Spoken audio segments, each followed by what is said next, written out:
Hi, I'm Turk-Haynes and I'm a playwright. Oh, I never get tired of saying that out loud. I feel so grateful. So many things had to happen for me to be able to say that. So I give honor to that. Baby, I don't know anything else. I am from Detroit, Michigan, and it is a cultural mecca of history and arts and education and nourishment and predominantly Black and just incredible women. And I don't know. I'm grateful for that because that nourished me in terms of feeling confident enough to tell my story as a Black woman. I think that there are so many stories, plural, of Black women in, this time globally, nationally, even regionally. We have been suppressed. And so I am energized every time I get to tell any part of my lived experience. Growing up, I had a ton of Black women writers as role models. Their stories impacted me significantly. I was an advanced reader, little girl in Detroit, Michigan. My mom took me to the library all the time. And, whether we're talking like the universe just guided me towards books like the Black Woman Anthology with Toni Morrison in it, Intozaki Shange. I did a dance recital with Nikki Giovanni's words.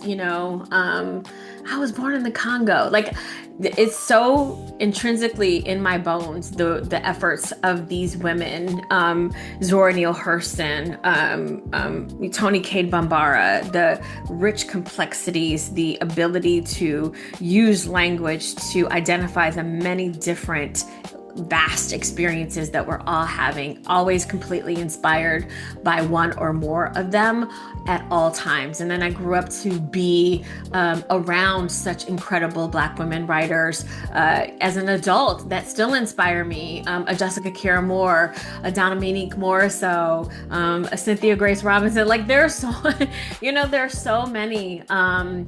Ebony Booth, like I am so proud to be able to continuously, we never run out of the magic, right? And so it's always inspiring, and I take that beacon of light with me when I approach my own writing as well. I'm very dedicated, and I feel like it's a responsibility. I approach character development in a way that I think is very clinical.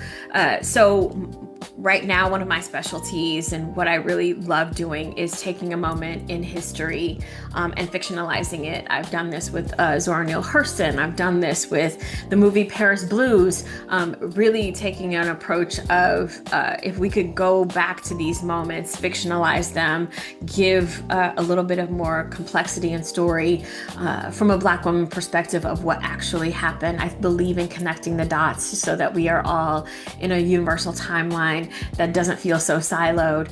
Then I will absolutely do that. I think one of the telltale signs when you see a Black woman protagonist in any story is, who are her people, right? I always ask that as a writer. Who are her people?